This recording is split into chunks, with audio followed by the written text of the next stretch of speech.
صلوات پڑھے محمد و آل محمد۔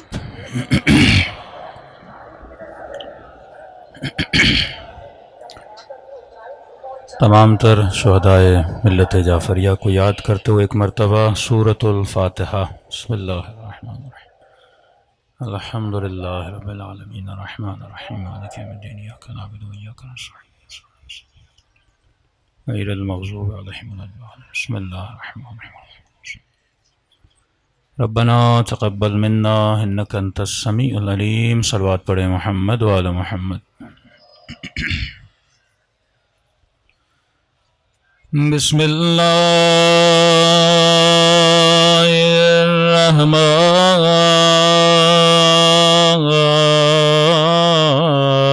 الرحیم، الحمد للہ رب العالمین،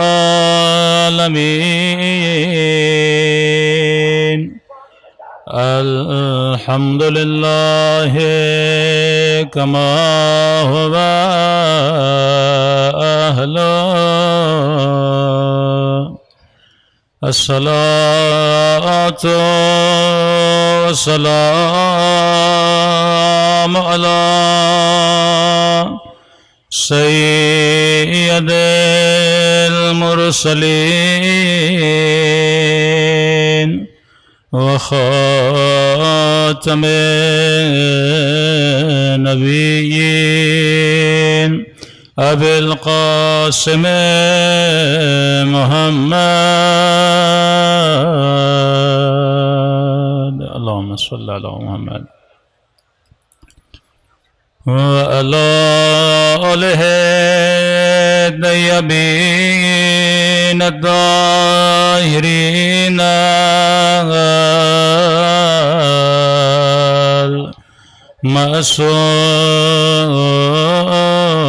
المعصومین۔ سب مل کے اپنے مولا کے ظہور کی دعا۔ اللہم کل ولیک حجت ابن الحسن صلواتک علیہ وعلی آبائہ فی ہذہ الساعة وفی کل ولیاً وحافظاً وقائداً وناصراً وذلیلاً وعینا حتی تسکنہ أرضك طوعا وتمتعه فيها طويلا برحمتك يا أرحم الراحمين۔ صلوات پڑھے محمد و آل محمد۔ بسم اللہ الرحمن الرحیم، رب اشرح لی صدری ویسر لی امری واحلل عقدۃ من لسانی یفقہوا قولی، اما بعد فقد قال سبحانہ وتعالی یا ایہا الذین آمنوا اتقوا اللہ وکونوا مع الصابرین۔ صلوات پڑھے محمد و آل محمد۔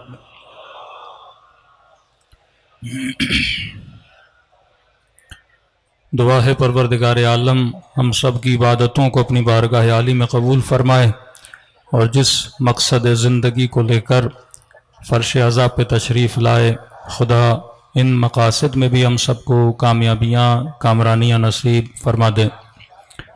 روز عرض کر رہے ہیں کہ مقصد عزا، مقصد مجلس امام حسین معاشرے کی تربیت کا نام ہے۔ حسین ہمیں پستیوں سے اٹھا کر بلندیوں کی طرف لے جانا چاہتے ہیں، اور ایک طرف شیطانی قوتیں، طاقتیں، نفس انسانی انسان کو دن بدن پستیوں کی طرف لانا چاہتا ہے۔